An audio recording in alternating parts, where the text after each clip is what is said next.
আজ যদি রাসূলুল্লাহ বেঁচে থাকতেন, অথবা আমি যদি রাসূলের সময় জন্মাতাম, কোনো এক শান্ত বিকেলে মসজিদের কোণায় বসে বসে রাসূলের মুখ থেকে নিঃসৃত অমায়িক সেই মায়াবী কথাগুলো শুনতাম। একটু পলক ফেলতাম না।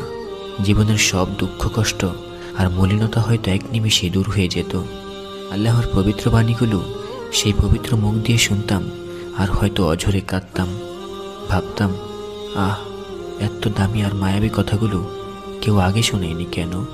হয়তো মুহূর্তে অনুভব করতাম এক অলৌকিক মায়াবী বৃষ্টিতে আমার প্রাণটা ভিজে আরও সজীব হয়ে উঠেছে। কখনো হয়তো মন খারাপ হতো, হয়তো কোনো কিছু না পাওয়ার কষ্টে জর্জরিত হয়ে অঝরে কাঁদতাম। দুহাত তুলে অথবা সিজদায় পড়ে শুধু কাঁদতাম আর কাঁদতাম।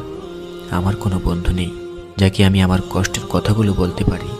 আমার ভেতরটা খান খান হয়ে যাচ্ছে। কোনো এক অজানা ব্যথায় কাতর হয়ে পড়েছি। বুকে টেনে নিয়ে কেউ যদি জিজ্ঞেস করত, তোমার কি খুব কষ্ট হচ্ছে?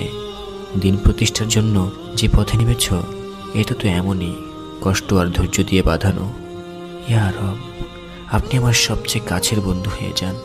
হয়তো অশ্রুসিক্ত চোখ দুটো মুছতে মুছতে ফজরের সালাতের জন্য চলে যেতাম প্রিয় রাসূলের কাছে।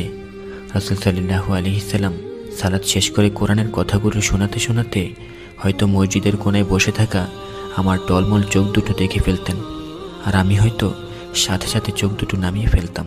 ভেতরে এক সমুদ্র উত্তাল কষ্টের তরঙ্গে উপচে পড়া হয়তো রাসূলের চোখ এড়াতে পারত না।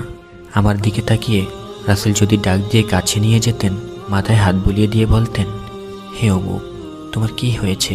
আমাকে বলো, আমি তো তোমাকে অনেক ভালোবাসি। আর আমি হয়তো হু হু করে কেঁদে উঠতাম আর বলতাম, ইয়া রাসূলুল্লাহ, আজ থেকে আমার আর কোনো দুঃখ নেই, আমি শুধু আল্লাহ ও তার রাসূলকে চাই।